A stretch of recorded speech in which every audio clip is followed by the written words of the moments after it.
showing in the polls that they might get 35 seats in a future election. Isn't there not legitimacy to the argument that passing such legislation is going against the will of the people? Too many presumptions. First of all, I don't know about any elections. This is Israel. We're always in election mode now. There are polls, but there is no election. We only had elections, last elections, about half a year ago. And the effort we did, and I personally did, forming a new party, was in order to stop this process of 4 elections within 2 years. And this was caused only because this phenomenon, that someone who indicted is running the state in the same time. So theoretically you can have a lot of claims, but it is quite clear that it is something that put the person in a position to prefer his own personal interests on behalf of the good of the country. And since we don't have elections now, I don't know to whom this bill, when and if it will be legislated, will be relevant. Maybe the court will find Netanyahu not guilty, and there will be others that will be indicted. I don't know. I'm not going to make a bill which is going to be implemented in the current Knesset. We are going to legislate, this is how I see things, for the 25th Knesset and forward. And since we don't know when elections to the 25th Knesset will occur, so everything is open. The question is if the principle is right. And as you know, mayors cannot continue with indictment. Ministers cannot continue with indictments. Deputy ministers cannot continue with indictments. So there is a crucial question whether this is the new ideology that Prime Minister can only be with indictment. So I believe that the opposition to this bill is personal, and the motivation for this kind of legislation is to bring the right values and norms to our public life. If Netanyahu were to leave the Likud, and we saw yesterday Yuli Edelstein, the former health minister and one of the senior members of the Likud, speak about that he would run for the chairmanship of the party, is it possible that you would take New Hope, leave this current government, and join a right-wing government? Well, first of all, we are committed to the agreements we sign as long as other parties committed to them. This is one thing. But I take you backward. If Likud, and I said it publicly half a year ago, if the Likud will bring another candidate, it will be natural to cooperate. And not only for New Hope, but also to other parties who don't believe they can create a trustable partnership with Mr. Netanyahu.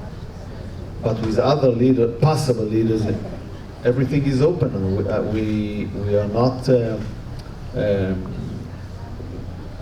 in terms of basic ideology, before this party turned to worship to one person, we are not far from that, to say the least.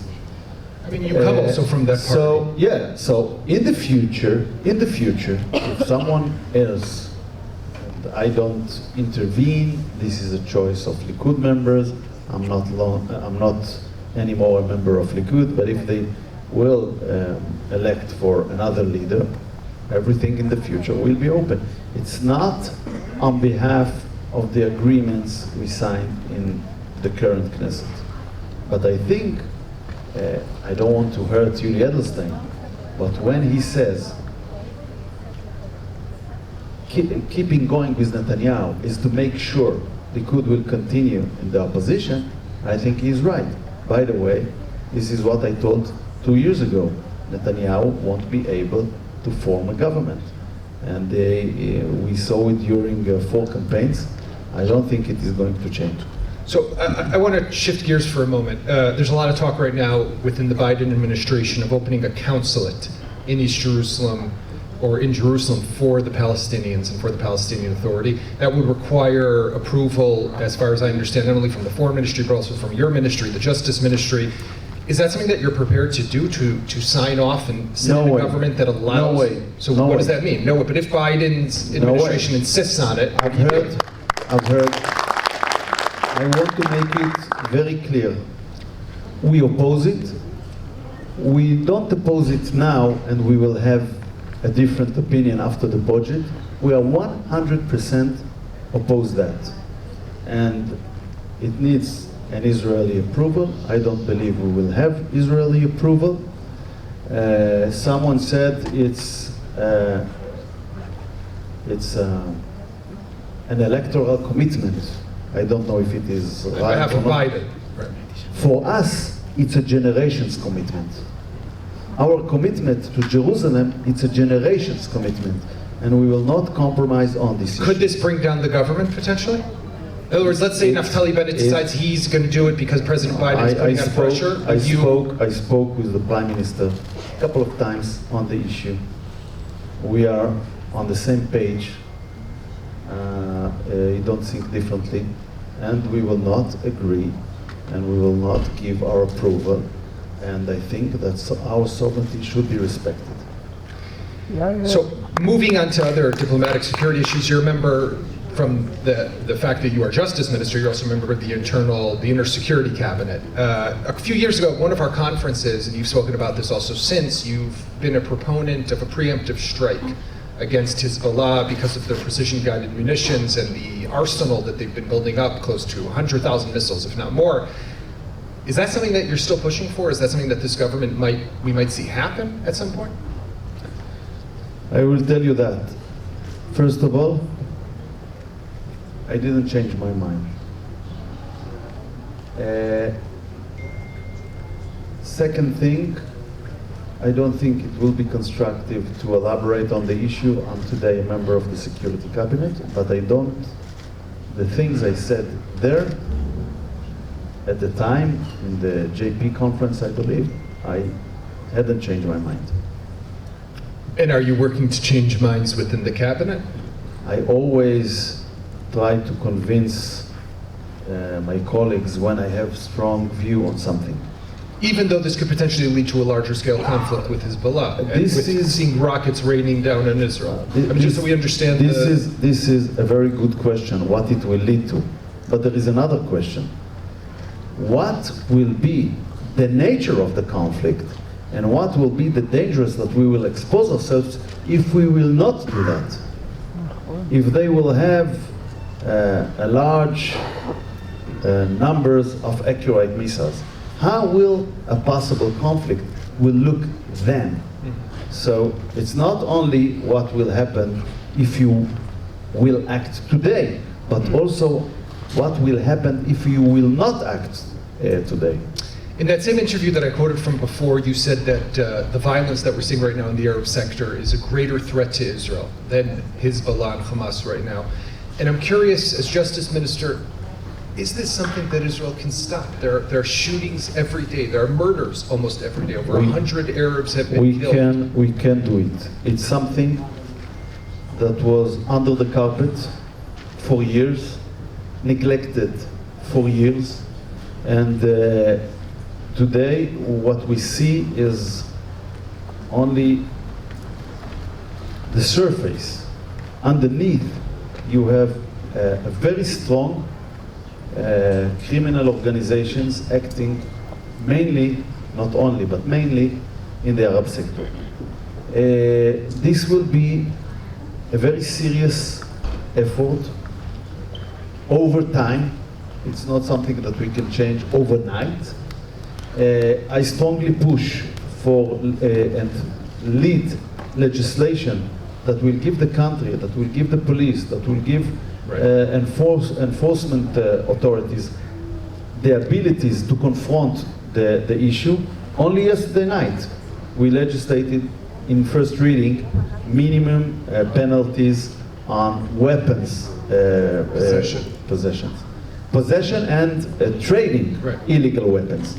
So, and I will bring this Sunday, coming Sunday, to the Ministerial Committee on Legislation, new law empowering the police to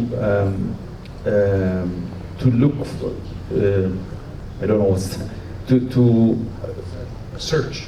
To search in certain cases, even without a warrant of the court, when in a case of a very severe violation, they think that evidence can be eliminated. So I will bring gradually, as Minister of Justice, all the powers needed in order to confront this violence and crime. And just lastly, Minister Saar, you still see yourself as a candidate for Prime Minister in the future? In the future, definitely yes. Thank you very much, Israel's Justice Minister Gideon Saar. Thank you.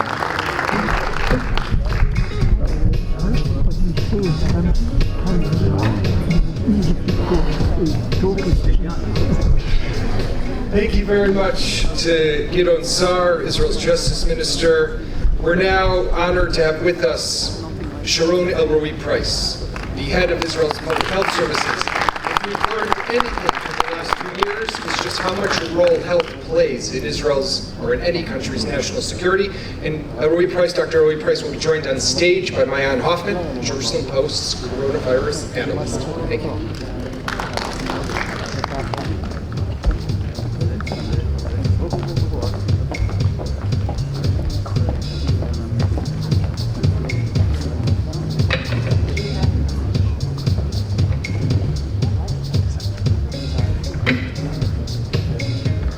So much for being with us here today. It's a pleasure. Thank you. So we're going to cut right to the chase. I want to talk about travel. We've got a room full of people who had to get into this country in order to come to the conference, and a lot of viewers abroad who are wanting to know when they're going to come. So let me ask you first. The other day I spoke to Professor Nachman Ash. He told me that by November we're going to open up the skies.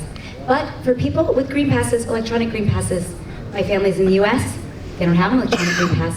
How are they going to get in? So they're going to get in with their own declaration of vaccination.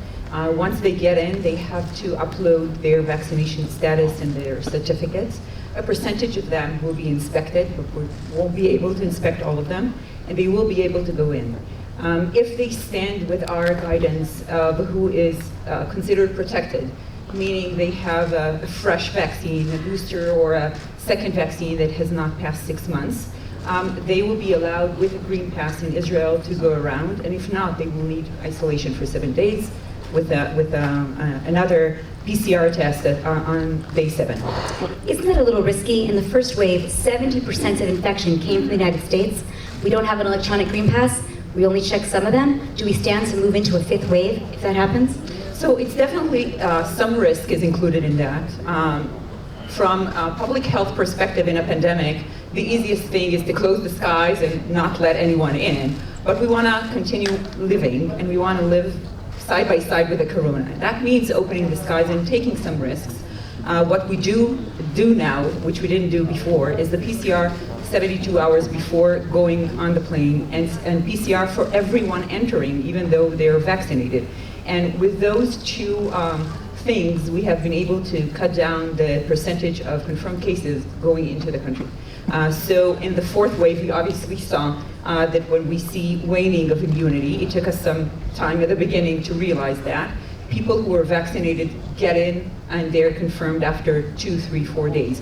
But now with the booster, we're back to the place that vaccinated people are not really at risk, at high risk. So let's talk about that booster. The booster is approved for in the United States at least. It's approved for people 65 and older, people that are at high risk of getting infected. Here in Israel, we've approved it for everyone. But there is no booster approved for Moderna or for any of the other vaccines so far. And many of the people who are coming inside are vaccinated with other shots. But my understanding from multiple sources is that we're actually requiring people either to get a 3rd shot or to isolate whether or not a vaccine is booster is approved. Can you explain that? So what we do know is that both in Pfizer that we saw the waning effect, but also in AstraZeneca, there is a clear waning effect. And when we think about Moderna, it's the same platform. It's mRNA technology. There will be some waning. We just don't know yet if it's 6 months, 8 months, 9 months.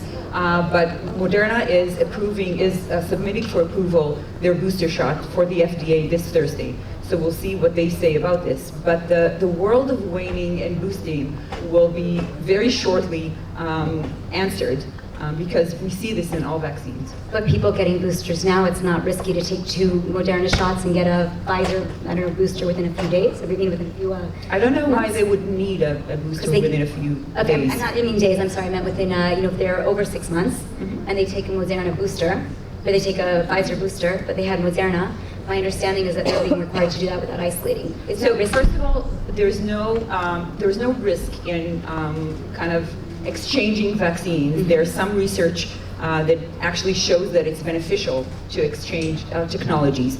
But if you are getting a vaccine that is approved by the FDA, it's safe and effective, and you're doing this more than 3 months from the first shot, it's not risky. Totally safe. So what happened with the 120,000 Palestinian workers? They were actually vaccinated with Moderna. Are we maintaining their green passes, or are we giving them boosters? So this is exactly this is a perfect example how in pandemics sometimes we don't have enough information and we need to get to make decisions and along the way. So with Moderna, we now have the first Palestinians that were vaccinated are now past their 6 months these days. And so we have raised that question to the advisory committee, the Tzatam, as we call the Pandemic Advisory Committee for the Ministry of Health. And what they suggested is, because we don't have yet enough information about waning of Moderna, when it happens, to wait for the FDA approval. That is going to happen this Thursday.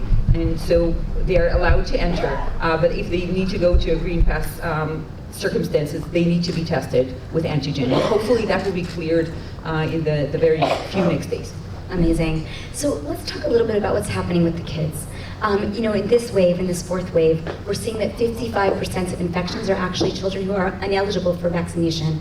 And we're also seeing a lot of PIMS and other, kind of more serious cases. What are we going to do about that? What can we do about it? That is the biggest challenge that we have. We want to move kids back to the schools and make sure that they have frontal learning and they go back to their regular lives, but they are the ones that are not protected. And so there are 2 things to do about it. First is be very cautious about them, not running into decisions about isolations without testing if this would not increase infection among the kids who are not vaccinated.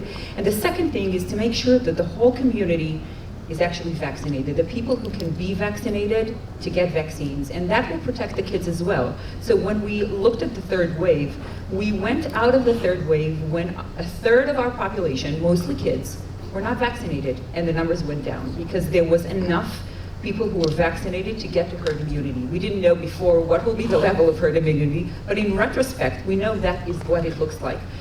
We still had a third of our population unprotected, and the numbers continue to go down, and that protects the kids. So I encourage from this stage everyone who can be vaccinated to do that, because we protect the people who are immunocompromised and cannot get vaccine or are getting vaccines and they're not very effective for them, and to really take care of our kids that way.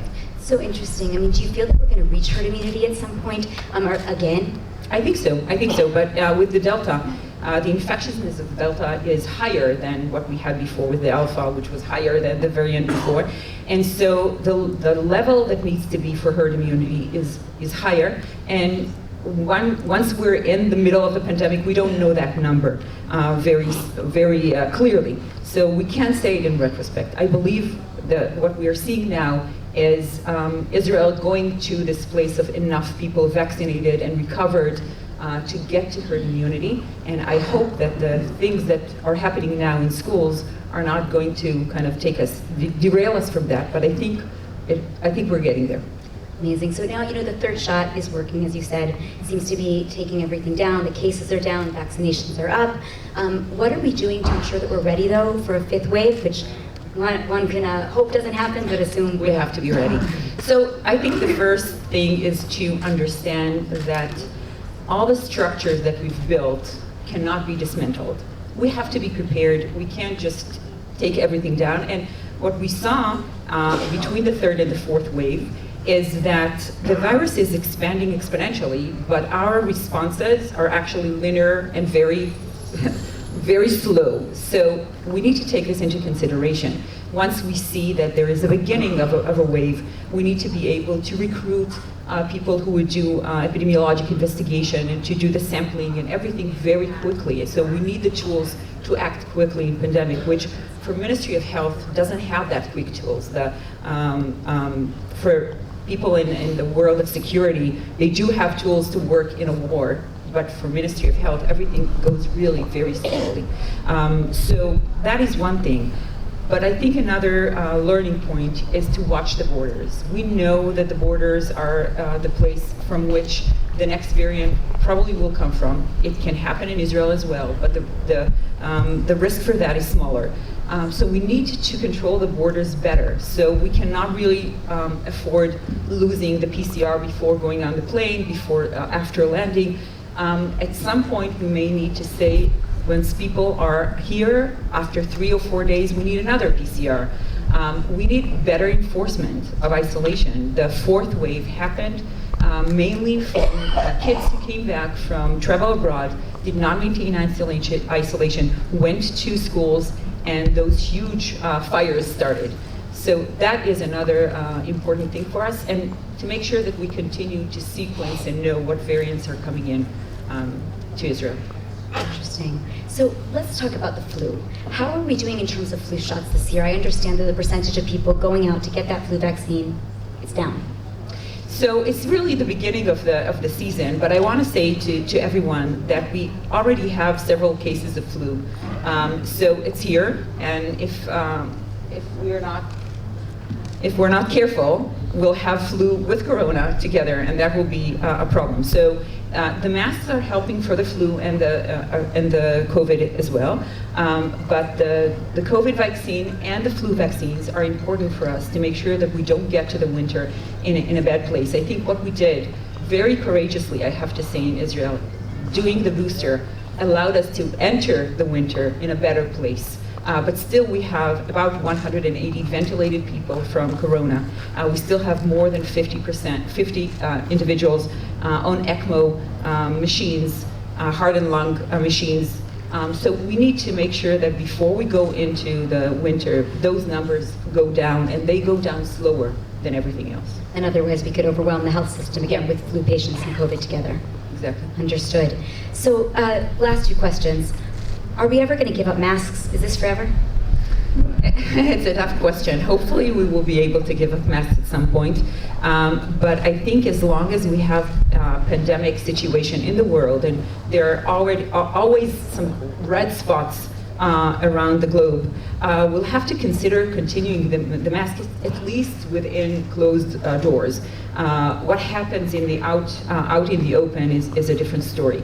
But hopefully at some point this pandemic will be behind us altogether, and then maybe we can go back to masks being only important. Well, I think we're all hoping for that. Finally, this morning Prime Minister Naftali Bennett was here. He spoke about COVID. He likes to speak about it a lot. Doesn't seem like it's been the easiest dynamic between the two of you necessarily. But looking at his strategy, what do you think? Are we managing it better now than we did in the first few waves under former Prime Minister Netanyahu, or worse? I can say if it's better or worse. At the end of the day, the people who are making the decisions in Israel are the Prime Minister and his cabinet, and our role is giving the professional advice based on our analysis of the data. And so there could be different strategies, whether you're trying to lower the number of confirmed cases, which is what the Ministry of Health suggested, and starting to use things like the Green Pass earlier in order to not get to higher number, but they have some consequences on economy.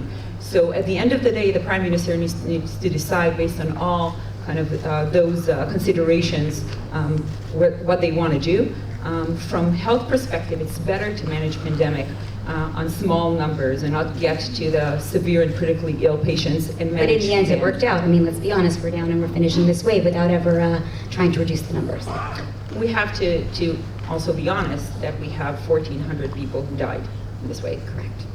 So there is benefit to keeping the economy open, and there is some cost to that. And at the end of the day, it's the decision of the government where to go. And our role is to give the professional advice. And I'm not saying if it was better or not, but it has some costs. And the cost was 1,400 people. All right, well, thank you so much, Dr. Shapiro-Price. I really appreciate you being here with us today. And Thank you.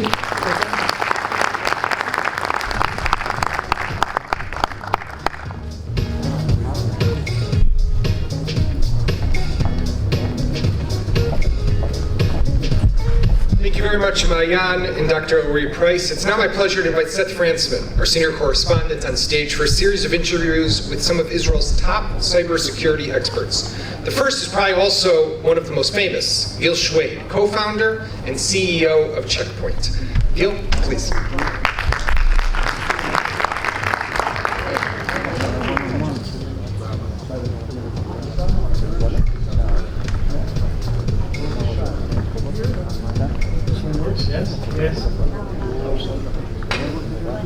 Great. Well, thank you so much for coming. I know we're running a bit late here. There will be coffee and things like that soon, in like 40 minutes. We're going to talk now about cybersecurity, and I think we've talked about a lot of threats this morning.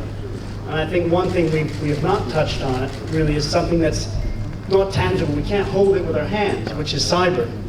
But the virus, yeah. But it's something that is not only emerging, but we're increasingly reading about this, almost every week. So maybe you could just give us a sense, kind of an introduction for lay people that just don't understand this, about cyber threats, cybersecurity, and the issues we face. Well, I think first we have to realize that cyber threats are a threat to everything we're doing, because close to 100% of our lives today are passing through electronic systems, and every electronic system is vulnerable. And that means that our personal identity, personal information, it means that our online shopping, business information, national infrastructure. I mean, we've seen in the past 6 months the oil supply to the entire east of the US shut down because of a cyber attack. So this is not a theoretical issue, this is here now. And again, unlike other threats that may attack individuals but not attack the state or vice versa, this one attacks everyone, and in many cases it's the same tools. And so I mean, the threats to our national security or to our water supply or energy supply are, in many cases, are very similar to the threats to our personal privacy. Okay. Do you think there's a lot of these are new threats, or are these just threats that we've seen for a while, but it's just that the people that are doing them are more sophisticated? What's really changing out there? First, we're seeing everything. I mean, threats that existed 20 years ago still exist. And if you have a system in a hospital and that's based on, that system was acquired 20 years ago and is using very old software, it's vulnerable to very old vulnerabilities, and somebody may use them. They may not be able to use them against my PC because it's new and it doesn't have that vulnerabilities anymore, but the monitor or ultrasound in a hospital may be vulnerable. And again, we're seeing these attacks. It's not theoretical, it's real.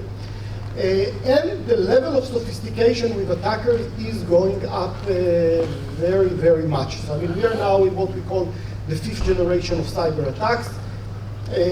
Just to put the measurements, most of the enterprises or organizations around the world are protecting themselves kind of around the 3rd generation attacks. So we all need to ramp up and deal with the modern threats. What is Israel's role in all this, and what you're doing? I mean, how are we really at the center, or let's say the innovator, or the future of what's really going on today in terms of defending against this and dealing with it? So I think somehow Israel became a centerpiece for cybersecurity. Again, I'm not expert on all this data, expert about my business, but people are estimating that 20 to 30% of the investment in the world in cyber is in Israel. I can tell you that Checkpoint was one of the first companies. to be in Israel and to be a major company in cyber. And out of Checkpoint, there is at least 50 companies that are now emerging. People that left Checkpoint and kind of became an ecosystem to start some companies that are large and successful, some companies that are startups that are emerging and are the promise of the future. So we have few hundred, maybe more than 1,000 cyber security startups in Israel that are very, very visible around the world. Well, that's a lot. I mean, I've heard a lot about how Israel usually just seems to punch so much above its weight. Small country, but as you said, the percentages are really, really high. What's happening with the COVID, with the pandemic? We've gone on with that for almost 2 years, and it seems to me that as people were locked in their homes, and then everyone's using Zoom, everyone's using stuff online all the time.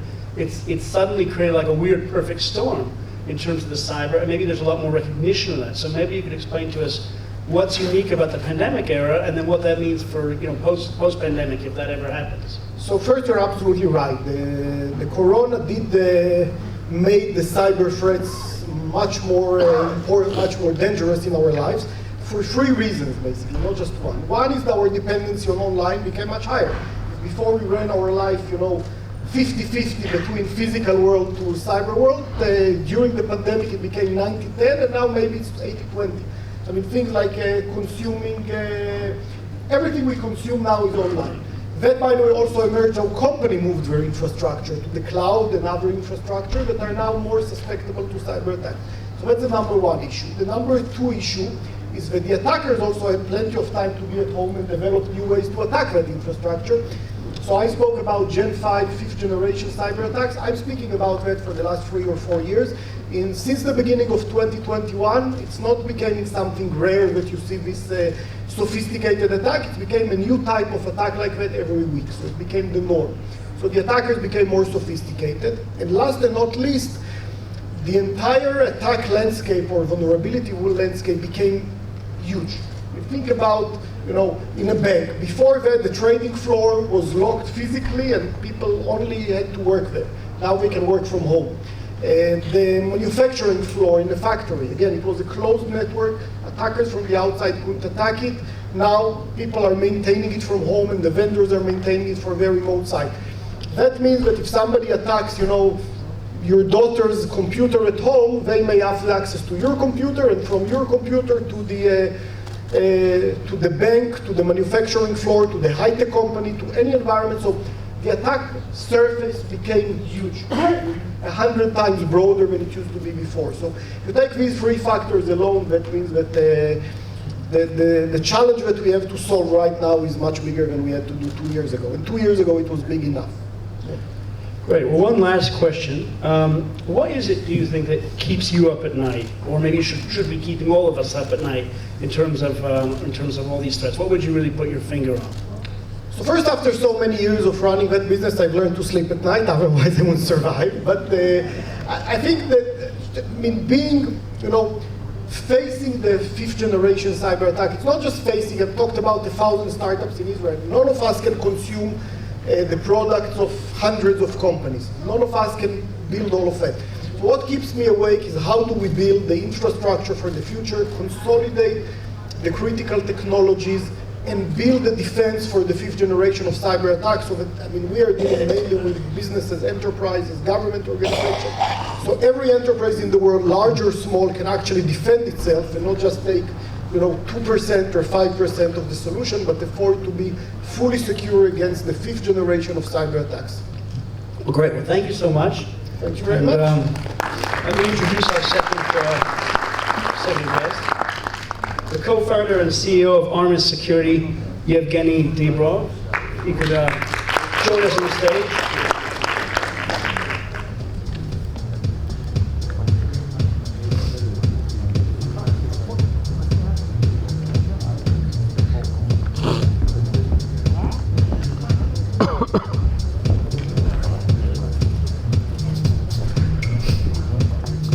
Well, great. Well, thank you so much for coming up. And given what we've just heard about, I think some of the bigger issues facing us in terms of cyber, maybe you could give us a sense. Your company, Armis, has had some really amazing years since Insight Partners invested in you. Maybe you could talk a bit about the experience and what comes next. Yeah, so we definitely had a great last 2 years, challenging years in terms of a new environment. I would say, on one hand, a lot of growth, employees, customers, verticals, products. We've launched a new cloud-based product, basically answering on a lot of new use cases in the new world of remote workforce. On the other hand, my miles basically went down from 500,000 in 2019 to maybe 50,000 in 2020. But really, thanks to our amazing employees that work hard despite the pandemic and basically the challenges, we were able to grow, to continue to grow fast and be positioned really well for the next couple of years. Right, we've seen that you've been growing really at a dizzying pace. I mean, it's something that's thought of maybe to be in smaller startups, not as big a company as yourself.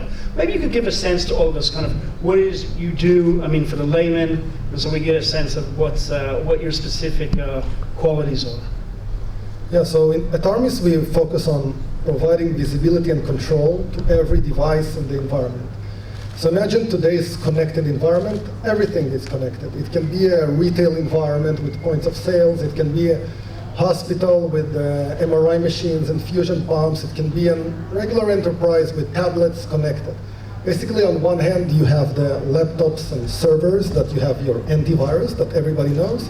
90% of devices in the environment are not protected, basically. So this is where we focus as Armis. The amount of attacks on those devices were growing, and we are today protecting more than 1 billion devices around the world. More than 1 billion, that's an extraordinary number. I mean, I guess it just reflects how much this wild, let's say, way of life we're living in terms of all those devices and connectivity. What do you think that other startups or others, here in Israel or abroad, what can they learn from your story, your successes? Where can they take tools from that? So I think a couple of things. One is that something that we've focused from the very beginning is listen to customer needs.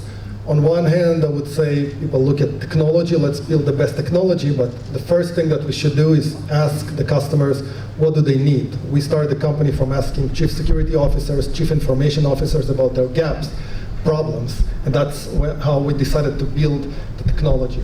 So on one hand is listening to the customers.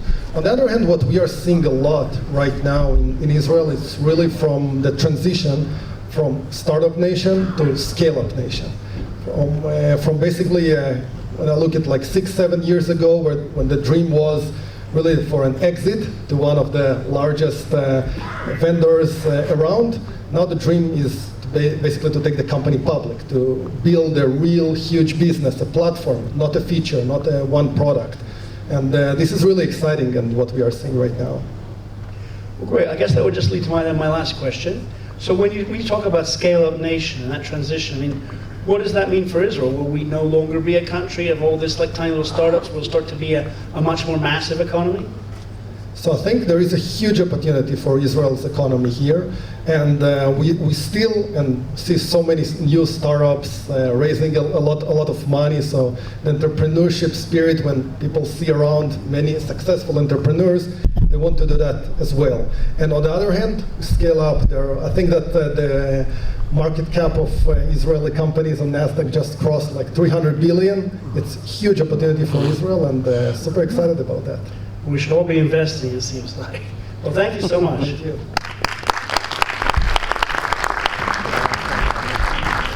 I'd like to invite up now the VP of Corporate Development and Strategy for CAPE, which is Sharona Parton, if she could join us here.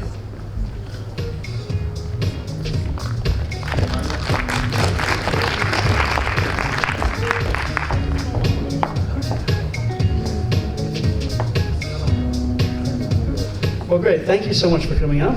We understand CAPE is a leading privacy-first digital security software provider to customers. Like many of these things with cyber and digital security and stuff, I think it's important to kind of explain a bit to myself and to everyone out there, maybe a bit of an introduction. What does that mean? What do you do? Well, I've took the liberty of taking the names of all of you here, and I brought a list of all the websites you've been to in the last 24 hours. So anybody okay with me to share his information here? Well, I guess that's a no. So, well, that wasn't planned. I don't have that information, but at this time around, thousands of companies around the world have exactly that information. And at CAPE today, we have over 6 million paying customers globally, mainly in the US and Europe, that we help manage their privacy, their digital identity, what is shared online and what is not, and protect their digital security. So I think what we had before were speakers that they protect companies. And I think if in the past, most of the attacks were against governments and large entities, today, most of what attackers are looking for is personal information. And personal information can be your name, your bank account details, but also, where you've been yesterday and what are you interested in. And this information is used by companies and by also, more dubious entities to target you. I understand from some of the reading I did about you that you're heading towards around 6 million paying subscribers with a team of around 720 people globally. As you said, we talk about cybersecurity and all this in the past. We tend to think, of let's protect. What about big companies need that? That's not for me and you. I mean, I'm just an average person. Why do I need that? So, what do you think is in terms of, we've been discussing this a bit. I mean, COVID and everything. Are we safer now? Are we less safe? What's happening in terms of that world of the individual? So I think every 39 seconds, your computer is attacked. You don't know it, it's invisible, and at the moment, probably a lot of what you have on your computer is there to protect you.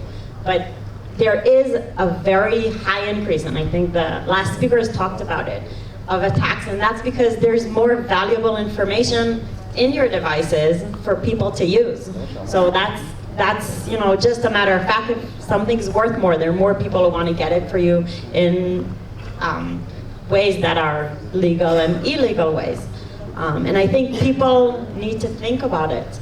And we see that, I think 5 years ago, when I joined CAPE and we were in a different place, we started realizing that there are not many companies out there that are out to protect your interests and out to protect your way of your identity. And that's where we started with 0 customers, and this is where we are today. So, I mean, we all know, I guess, that privacy is important. I mean, I guess we all wake up and say, okay, some things are less important than others. Some of us have a front lawn, people can see what we're doing. Some of us build a wall so you can't. And I suppose the same thing is true in terms of what's happening online. I mean, there are certain things we want private, other things maybe less so. So maybe just give us a sense of why is online privacy important, and what should we really be thinking of in terms of where to put that priority? Yeah, so I think that's a very good question, because we want to manage the privacy. We don't want to be completely hidden, and of course we share a lot of this information digitally, willingly.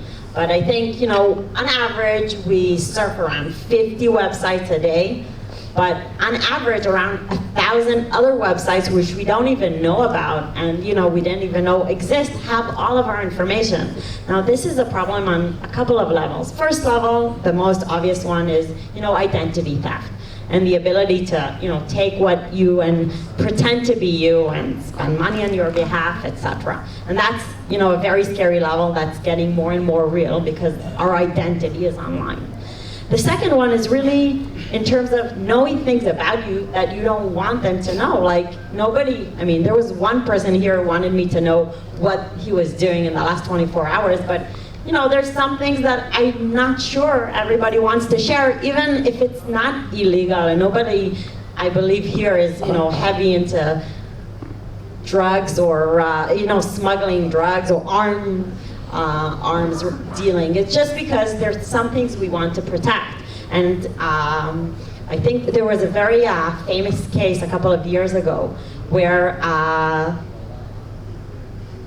a dad went to his closest target and started shouting at them because he told them, how come you're sending my 16 years old daughter adverts for baby stuff? She's 16. 2 months later, he found out she was pregnant. Now, Target knew that before the dad knew that, and he had a very good estimation on the due date.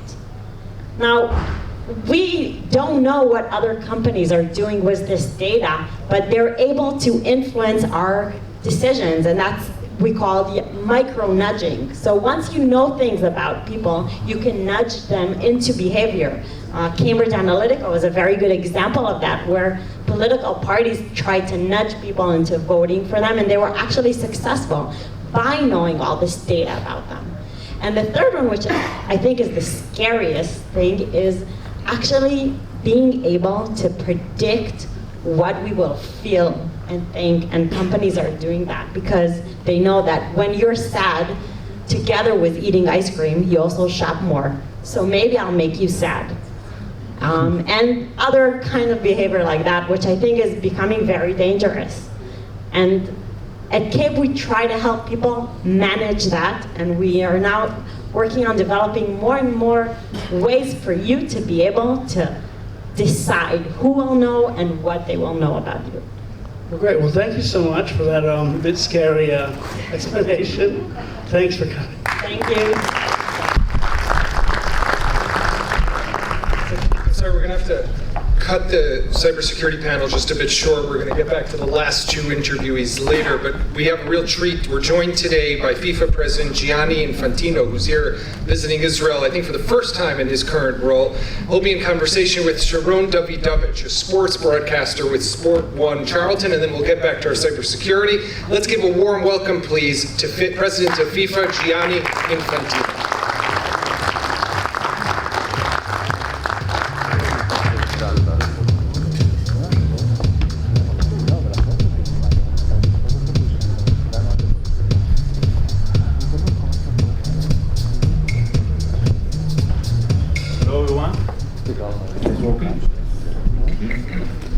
We are now in the conversation about sports. I think it will be much more interesting from the last 30 minutes, but no offense. Mr. Gianni Infantino, hello, how are you? I'm very well, thank you. Hello, everyone. Thank you. So, we are in Israel, so let me start with a question about Israel. I'm sure you heard that Israel, the national team, lost to Scotland last Saturday, and will not qualify to the World Cup once again. Any consolation words for a country that has not been in the World Cup for already 52 years? They are laughing, but I'm crying. Well, it's 51 years. Yes, Because it was 1970. It will be 55. It's not that bad. For now. That's a consolation, right? But you see, 1970 is the year where I was born. So I think it's a good omen that Israel qualified, and I'm here now to speak as well about, of course, the World Cup uniting people. They've received, actually, and I can announce this here officially, an official request by the Israel Football Association to change the laws of the game, to stop the matches at the 90th minute without additional time. Maybe that helps, I don't know. Maybe Germany will not win because, we play 90 minutes and then Germany win. A round of applause for that. There is no chance for a rematch, right, against Scotland? There is no chance for a rematch. I'm sorry.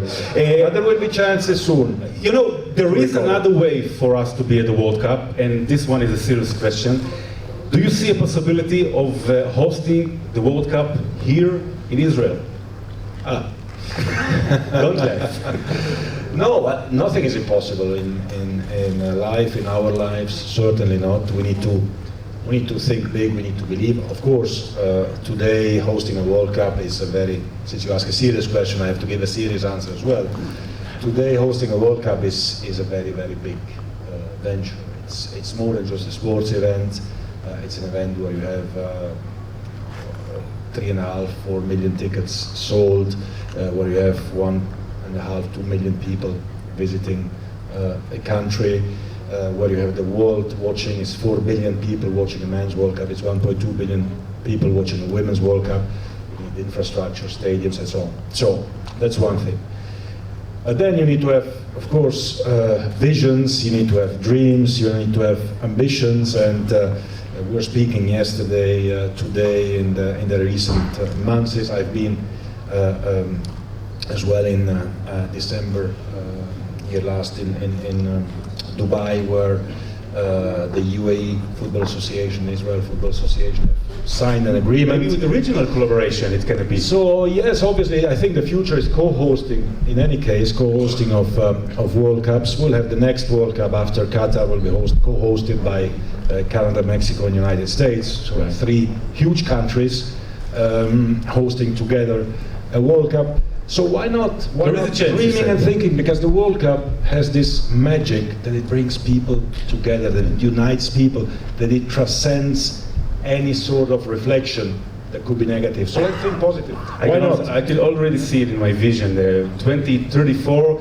semi-final, Brazil versus Italy in Rishon LeZion. Maybe could be possible. Dream big. We are now 13 months before the biggest FIFA event of them all, the World Cup 2022 in the Qatar, the real World Cup. It's going to be a very different World Cup for any other in the past. Is that right? It is going to be a very different World Cup. It's going to be a very unique World Cup. It will be definitely the best ever, because that's what we are here to do. But it's unique because you will have all venues, all stadiums within basically 50 kilometers in one place. So for the football fans, or soccer fans, as the Americans call it, it's like a child in Disneyland, because you have kind of everything at the same time everywhere, the best of the best.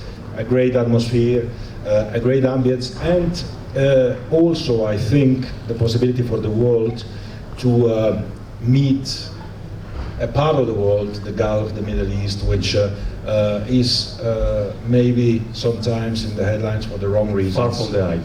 Exactly. So to see that, you know, we can meet, we can come together, we can unite, we can celebrate, we can have fun. It's a prestigious event, no doubt, but also one that led to significant criticism over the selection of Qatar, over the way the preparation are going, even over the dates and some more. Do you still believe it was the correct choice of a hosting country? Well, you know, I was elected FIFA president in 2016. We organized the World Cup in 2018 in Russia. We will organize the World Cup in 22 in Qatar. Then we go to North America. We have to make the best event ever out of it. Football is celebration, it's joy, it's passion, it's chance, it's opportunity. We'll bring the people to Qatar. It will be a fantastic World Cup. And let's just see as well, because of course, you know, I understand some of the criticism, but let's see as well what the lights, the spotlights of the World Cup have made in terms of changing a country, in terms of workers' rights, for example. Change the worker rights. It has changed the worker rights. It has, and that's not FIFA saying it, it's not me saying it. It's actually trade organizations, global trade organizations, independent organizations saying that.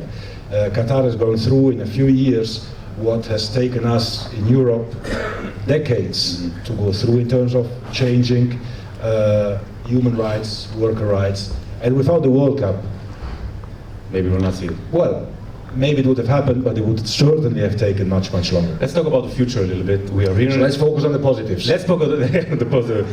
We are hearing recently growing voices that support increasing the World Cup to 48 teams, and perhaps having it every 2 years. Do you support this direction, and how do you think this can contribute to worldwide interest in football? Well, I think football has to become truly global. This is certainly my vision. It is the vision of the vast majority of the world, because we say always that football is global, but then if you scratch a little bit the surface, you realize that actually top football in particular is concentrated to very, very few countries, and even there to very, very few clubs in these few countries. Whereas football is played everywhere.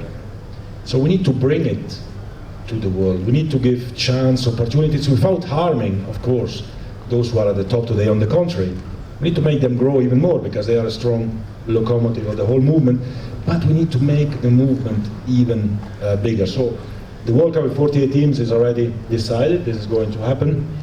Whether the World Cup will take place every 2 years, instead of every 4 years. Well, we will see that we are now in the consultation phase. Any good idea is welcome. We believe that it's better to have more significant events and tournaments such as a World Cup. But aren't you afraid that those changes will lead to a reduction in the magic and uniqueness of the World Cup? It's a magic tournament. It is a magic tournament, and maybe that's exactly the reason why it should happen more often. That's at least what some are saying. The prestige of an event depends on its quality, not on its frequency. You have the Super Bowl every year, you have Wimbledon every year, you have the Champions League every year, and everyone is excited and waiting for it. And I was listening recently to an interview of Avram Grant, former national Israeli coach. Exactly, and also Ghana coach as well. So he has been coaching in England, in Israel, in Africa. He knows the world, and he was saying, I was against as well the first time I heard it. But then he says, well, why? Because some people decided 100 years ago that it should be every 4 years. Why can we not look into that? So we look into that. But there is a major concern, especially with coaches and clubs, that maybe from the fact that maybe there's too many games. Maybe there's overload on the players. That's a fair concern, and that's why if we were to increase the frequency of World Cups, this would mean also a reduction in the number of games, and more importantly, a reduction in the number of travels, because that's what is today a real problem. The jet lags, climate change, this is where injuries are coming, not from the number of games. Top athletes, they want to play games, but when you have to travel 6-7 times a year to Africa, to South America, back from winter to summer with jet lag and everything, this is not very healthy. Does FIFA have a desire or even a plan for a World Cup for clubs, not only for national teams? Definitely, we have today a World Cup for clubs, but it's a very small tournament. It's a very small event with 7 clubs. So we are looking into that as well, to make it as well bigger, to increase the value of national competition, of national leagues. Why not thinking about the champion of maybe Israel having the chance as well to play in a future Club World Cup? We need to find a format. It shouldn't be harmful. It shouldn't be impactful in the calendar. We have to think about the right way to do this, but there are opportunities, there are possibilities. We are nearing the end of an era. Messi and Ronaldo, certainly 2 of the best 5 footballers. Some will say the 2 best.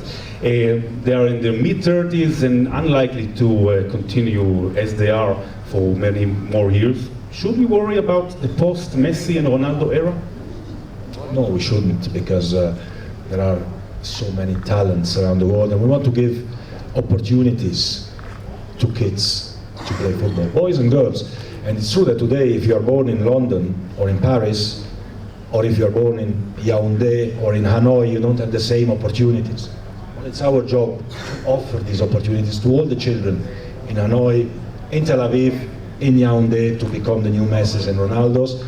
And maybe actually the World Cup takes place every 2 years. Messi and Ronaldo can play a few more World Cups as well. That's the right direction. Which is good news for all fans. The biggest drama beside COVID-19 in the last year in the era of football was the attempt to establish the Super League for clubs. Are you content with the outcome, and how can you assure us those segregation attempts will not repeat in the near future? Because a lot of fans were afraid. A lot of fans were rightly afraid, and football is the game of the people, the game of the fans, and we need always to listen to the fans from all over the world, and that's as well important. Obviously, it's very important that football remains in the structures that we have. I said this at the time publicly. There will always be attempts, ideas, and important there is to always sit around the table, discuss, find ways to make football better, club football, top club football, and national team football alike, as long as it remains within the structures. Mr. Infantino, thank you very much. One last question: who will win the World Cup in Qatar? Because I'm writing it down, afterwards we will see. I put it in an envelope. Yeah, in an envelope. Well, Qatar will win for sure. The world will win as well. and I hope that the referees will be good. And the That's VAR. my team. And the VAR. And the VAR. And the VAR, which helps the referees. Mr. Gianni Exactly. Infantino, thank you very much. Round of Thank you applause. so much. Thank you. Thank you.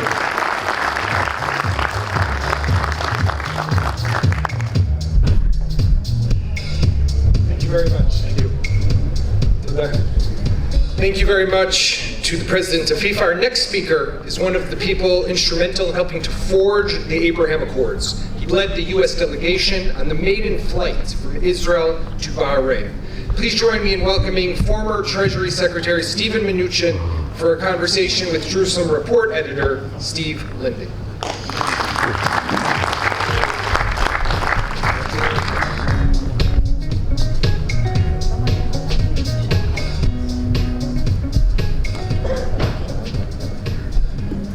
Good afternoon already. Good afternoon, Mr. Secretary, and thank you so much for joining us at the Jerusalem Post Conference. You were very instrumental in bringing the president of FIFA to Israel. Let's start with that. How did that happen? Well, let me just say, first of all, Gianni's become a great friend, and thank you for coming and being here. There is nothing better than sports that brings the world together. And there is no greater sport in the world than football. People love football all over the world. And the Abraham Accords is about bringing people together and bringing the world together. And I'm thrilled that Gianni could join us here. So thank you very much. Thank you so much, and we're thrilled and honored, and thank you so much for being part of this. You mentioned the Abraham Accords. Let's get stuck into it. What economic opportunities do you see the Abraham Accords as presenting for Israel as we celebrate their first anniversary? Well, I think there's enormous opportunity for the region, not just for Israel, but for the entire region. First of all, let's just say, Israel is a center of innovation. Technology, which is a big focus of our business now. We've begun to invest in some great companies based here in Israel. Tel Aviv is one of the most exciting places for innovation, and I think now competes with Silicon Valley. So I think there's a natural opportunity as we look to expand these businesses. The Middle East is a very large market. So I think there's a terrific opportunity. There's an opportunity for more investment into Israel. There's an opportunity for tourism going back and forth, both Israelis going to the other countries and tourists coming here. Obviously, Jerusalem is a center of tourism for all different types of religions. So I think the region working together, and I think one of the things we see is, just as football brings the world together, economics tends to bring the world together, and politics sometimes follows. So I think when people get comfortable doing business in countries, succeed economically with relationships, that helps the political environment as well. Do you see the Abraham Accords expanding to include such countries as Saudi Arabia? Well, I hope so. I don't want to make decisions on that or predictions, but I hope so, and not just Saudi, but other countries in the region. And I think the Crown Prince, what he's done in Saudi in terms of his vision of transforming Saudi is very important to the region. There's obviously a growing youth there, and the opportunity to create more jobs is something that's very important to him. Now, we don't get a chance to get an insider's view, but tell us a little bit about your role in the negotiations for the Abraham Accords. Well, I was part of a team, and this really was a team effort. This is something that came out of what was obviously a relationship that the administration built with all of the countries. My specific component of the relationship was really fighting terrorist activities. We created a terrorist financing targeting center in the region that many of the Gulf countries participated with the United States. I made a point of every time I came to the Middle East, I came to Israel. No better partner to the United States than Israel in helping us combat terrorist activities around the world. Yossi Cohen, who I know is speaking later today, was not only a good friend, but a good partner in working with us. And at Treasury, we managed all of the sanctions programs. So I was a major component of working with Secretary Pompeo on national security issues. You have such a fantastic resume, which I've read pretty thoroughly for this interview. Among other things, you've been involved in filmmaking. I was wondering what you thought of Ambassador Friedman's film, which had its premiere screening last night, called The Abraham Accords. I think I'd nominated for an Academy for documentaries. I think it was a phenomenal piece. I know we only got a preview of it last night. There's a lot more, and I look forward to seeing it aired. Tell us a little bit about what you're doing today. You're running a fund, and if I can ask you $1 million question, I'm sure a lot of people would pay a lot of money to ask you this question, but what would you recommend that we invest in?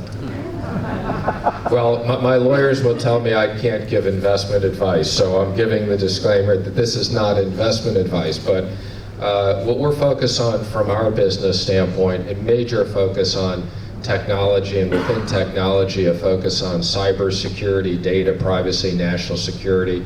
As Treasury Secretary, I was responsible for cybersecurity of all the financial services and for overseeing the IRS, which is the largest collection of US data. And cyber is a real issue. To me, it's not a one-year issue, it's a 20-year plus issue. There's not one solution, there's probably 20 or 30 solutions, and we're proud of the fact that our first investment was actually in a company that started in Israel's cyber reason, and we're working on a lot more here. We just saw, among others, an American-Israeli winning the Nobel Prize for Economics, together with 2 others, and I was wondering how you see the global economy today. Well, let me just say, it was an extraordinary experience being Treasury Secretary. And one of the most unbelievable things was obviously going through the crisis with COVID. Anybody who's ever run a business never contemplated the downside with 0 revenues. So there's no question, I'm most proud of the fact that we passed the CARES Acts 96-0 and 100-0 in the Senate. I think it's going to be a long time. And we spent close to $4 trillion at the time, and I think if we hadn't done that, we would have had a worldwide depression, not recession. Now, coming out of this, we've had massive global fiscal and monetary response. I think the economic boom for the next 18 months is going to be extraordinary. I do worry about inflation in the US and inflation around the world, and we're obviously going to have to normalize interest rates, but there's been tremendous business innovation we've seen. It's one of the few good things that came out of COVID. Secretary Steve Mnuchin, thank you so much for joining us, and have a wonderful time in Israel. Thank you.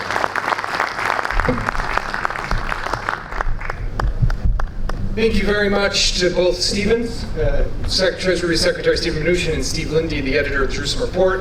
We are going to take a break. Thank you very much, and we'll convene in about 15 minutes in the Grand Hall. Thank you.